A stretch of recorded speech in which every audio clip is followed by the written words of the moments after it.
So here is the remaining topic, the specific population to discuss the atrial fibrillation and through rhythm strategy and the brief discussion about the specific population with the atrial fibrillation. Number one is the post-surgical, which is that there are the 20 to 50% chances to develop the atrial fibrillation with your patients post-surgically. Like your patient has done with any cardiac surgery, then it has chance he or she has a chance to develop the atrial fibrillation around 20 to 50%.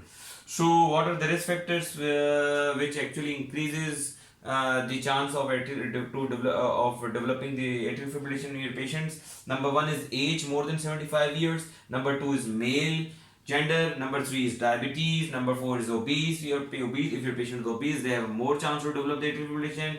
Low ejection fraction, LV dysfunction, COPD. If your patient has any lung disease or any disease of like chronic obstructive pulmonary disease, and your patient has increased chances to develop the atrial fibrillation post-surgically.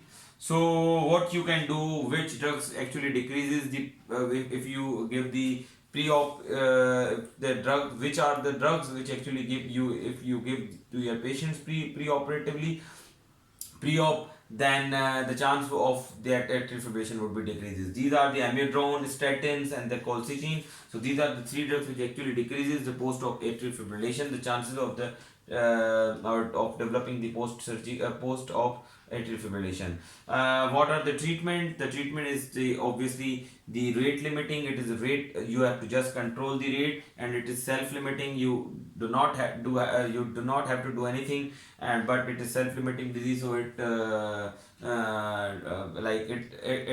reverted spontaneously itself. Number two, the coronary artery disease. What is the coronary artery disease? The 20%. Obviously, the chances to develop the atrial fibrillation with the coronary artery disease is 20%, and the most common time or the day which is written in our books or in the literature according to the data is the fifth day, is actually the day in which most of the time patients develop the atrial fibrillation post-surgically. And the coronary artery disease, 30th is the day actually which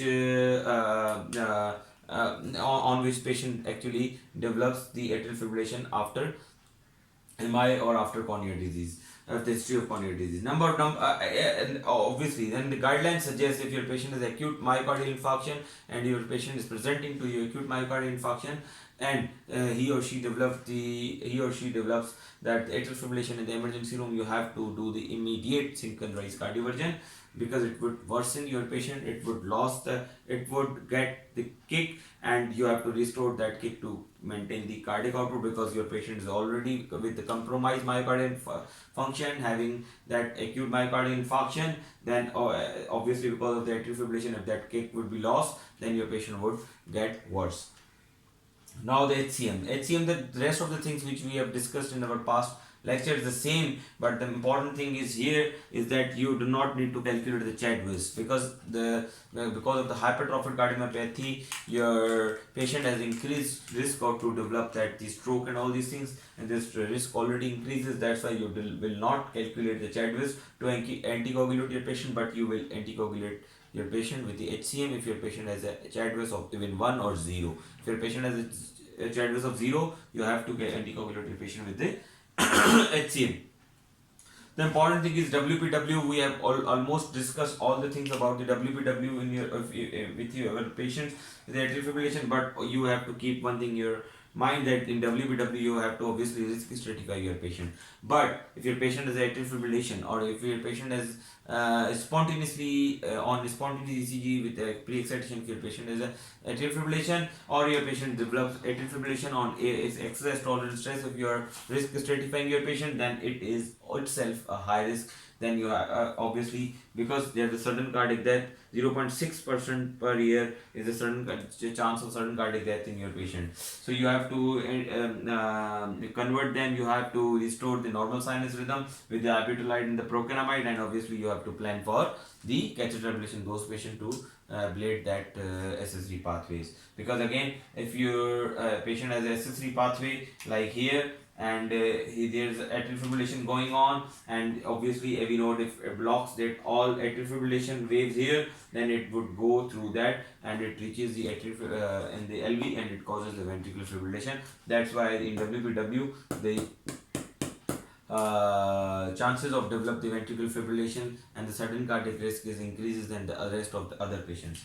So last but not the least is pregnancy. Successfully used drugs. Which are the successfully used drugs? There is no drug is safe in the pregnancy. Why? Because every drug crosses the placenta. Every anti-arrhythmic drug crosses the placenta and it excretes excrete into breast milk. So you have to avoid obviously all the drugs. But if you want to give anything, because if your patient needs something, then these are the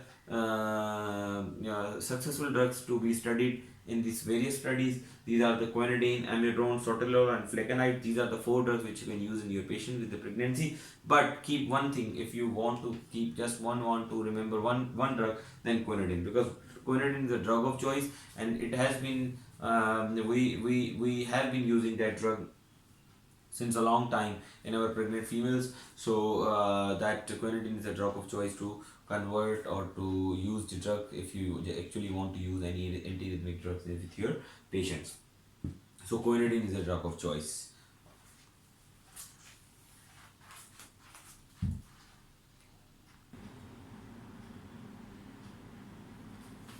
So here are the few landmarks. Here are the few landmarks trial which we discuss here, and then our atrial fibrillation would be inshallah completed. Number 1 is the RACE 2 trial, and these are the actually landmark trials on which your all the guidelines based, and your guidelines are actually came out from these landmark trials.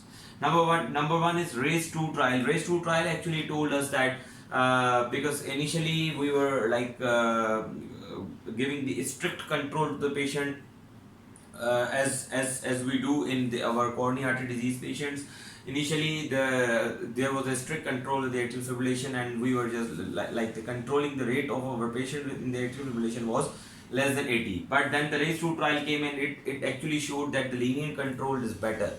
And what is the lenient control? Then you have to keep the upper limit. Like you have to keep the patients, if your patient is presenting to the ER and you just want to controlling the rate of your patient, then what would be the target of your rate initially? Then you have to control the rate less than 110. You will not keep him or her as like less than 80 or 60 or 70, but the upper limit would be 110. If your patient has a rate of 109 or 108, you will be all okay. But if your patient is remain symptomatic over it, then you have to keep the heart rate of less than 80 per minute.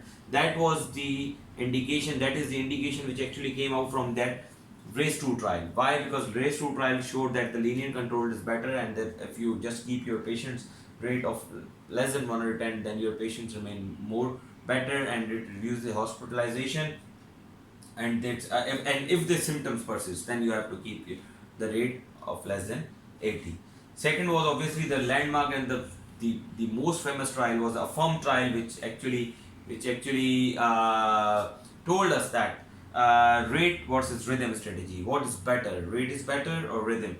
So with either of any of thing you like if you here was just the comparison between the rate and the rhythm strategy. So obviously AFFIRM trial told that the rate is better, and there was no mortality benefit of doing or converting the patients to the normal sinus rhythm, because you know that all the antiarrhythmic drugs are the proarrhythmic and it has its own mortality. That's why rate was versus rhythm was never ever be better in any of the trials. So the rate was better. That's why we just control the rate in those patients who are not symptomatic, who are elderly, who have a permanent disease, who have no any other symptoms, no hemodynamic instability, no ejection fraction, no low ejection fraction. So which we discussed in our last lecture.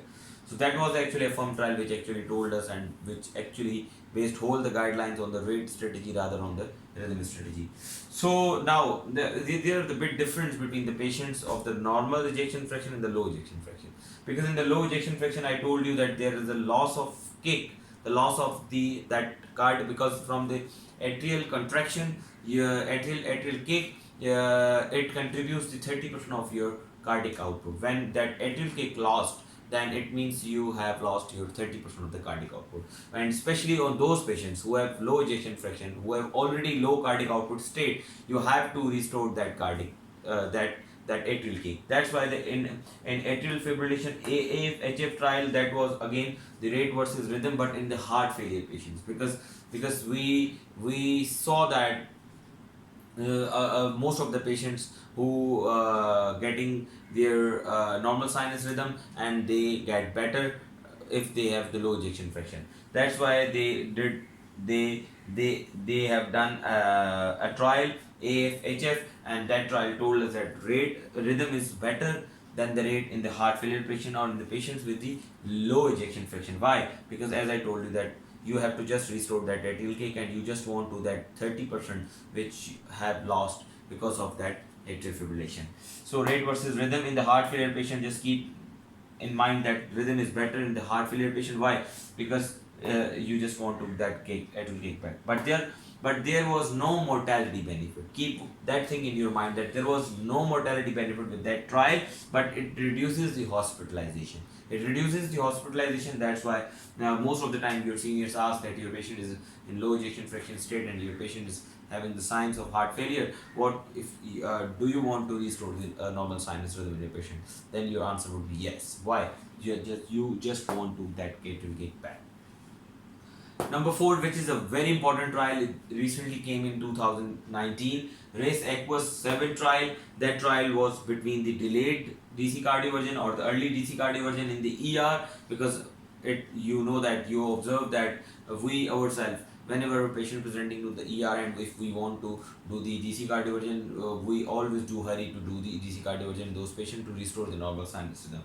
But the Race Equus 7 trial told that because there were the two groups. One was getting their DC cardioversion delayed in wards or electively in the OPDs on daycare basis, and second was the early DC cardioversion who were getting their DC cardioversion in the emergency. There was a no mortality benefit, and both were not superior to each other, and both were not superior to each other, and none was superior to each other. So no need to do the hurry in the DC cardioversion. You can plan as well. You can do the elective cardioversion.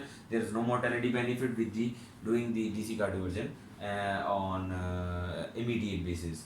The very important, the very important trial was the Cabana trial, and you know that you have listened to so many times discussion of the Cabana trial. With your EP fellows and all these things. So what was the Cabana trial? Cabana trial was a landmark trial. It was a big trial, multi-center trial. It was done between the cryoablation and the antiarrhythmic drug, and they were expecting that there would be the mortality benefit with the cryoablation. As you know that their rhythm strategy is never ever better, and obviously if you are doing that, then there is a lot of side effects of all these both things. So that's why this trial fails to show any mortality benefit, and there was no difference between the cryoablation versus the antiarrhythmic drug. That trial is only reason to recommend the antiarrhythmic drug first before going towards the cryoablation or the catheter ablation. That's why, as I told you in my last lecture and in my earlier discussion, that you have to keep your patients on the one antiarrhythmic drug, 1C or one any of 1C or 3 class 3 drugs to restore the normal sinus rhythm if your patient has long persistent atrial fibrillation, or if even your patient has a paroxysmal, if it is class 1. But if you are wants to go, if you want to do the catheter ablation on the long standing long standing atrial fibrillation, if you want to ablation in the long standing atrial fibrillation patients, and without giving the trial of that antiarrhythmic drug, it is class 2B. Why it is class 2B? Because Cabana trial told us, Cabana trial failed to show that there is any mortality benefit or any difference between the cryoablation and the antiarrhythmic drug. That's why you have to keep your patients on the antiarrhythmic drug first, then you have to cryoablation. There are a few exceptions, there are the few indications in which you can go for the cryoablation or the catheter ablation directly. One is if your patient doesn't want to take the medication, or if any other thing for which you cannot give the medication to your patient. Number 1. Number 2 is that if your patient has a paroxysmal AFib on and symptomatic proximal AFib, then it is class 2A to go for the cryoablation directly. Number 6, which is another important trial, and that is the only trial which shows the mortality benefit. And obviously, as I told you, that the atrial heart failure is always in heart failure, it is always better to do this rhythm strategy. So Castle AFib trial showed what? Cryo versus anti-arrhythmic drug. That trial was between the cryoablation again with the anti-arrhythmic drug, but in heart failure patient. Cabana trial was for the general patient. So in that, cryoablation was superior, and with those patients who had the cryoablation, they had there's some mortality benefit. And obviously that was the only trial. That's why it is not worthy to note that to mention that this is it has a mortality benefit. But yes, one thing is proven, that in the heart failure patients you have to control the rhythm, because AFib HF trial, in which you were doing the rhythm strategy rather than the rate strategy, it showed the reduced hospitalization. Here again you are doing the this is all about the rhythm strategy, but the strategy of changing the rhythm or restoring the rhythm is changed. One is the cryo versus antiarrhythmic, and here the cryoablation was better than the antiarrhythmic drugs, because in the antiarrhythmic, if you are giving the antiarrhythmic drugs to your heart failure patients already low ejection fraction, it actually imposes them towards the increased risk or developing or increased arrhythmias. Why? Because your antiarrhythmic drugs are the pro-arrhythmic drugs, number one. Number two is your low ejection fraction is also in a state of the pro-arrhythmic state, in which patient can easily develop the arrhythmias. That's why the antiarrhythmic drugs doesn't show any mortality benefit, but the cryoablation showed the mortality benefit in the patients with the heart failure or the reduced ejection fraction.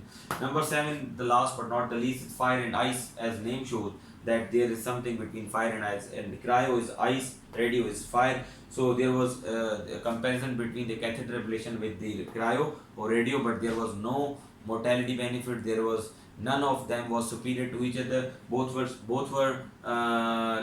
same, and there was no difference between both of them. So you can use the radio frequency or the cryoablation as well, either of them, to restore the sinus rhythm, or to do the catheter ablation in your patient with the atrial fibrillation. So it is very mandatory. It is very mandatory to read or discuss the trials with your colleagues, because these are the trials on which all the guidelines based upon. So that's why you need to discuss them. You need to learn by heart these trials, because whenever you will be studying all these trials, then obviously things will be more clear in your mind. I hope that I have myself clear and unambiguous about the atrial fibrillation. I hope that you will be following me, and you will be subscribing me, and you will be sharing my lectures, because I just want not you to get benefit from these lectures, but I want all of the population, all of those students who are in trouble, to understand the cardiology. That's why I just want make them all these things clear about the cardiology, and I just want make that cardiology easier for them. I just want make cardiology is better for them. I just want make them a better cardiologist. That's why always keep remember me in your prayers. Keep sharing my videos, subscribe to my channel, and press the bell button for the future updates. Allah Hafiz, take care.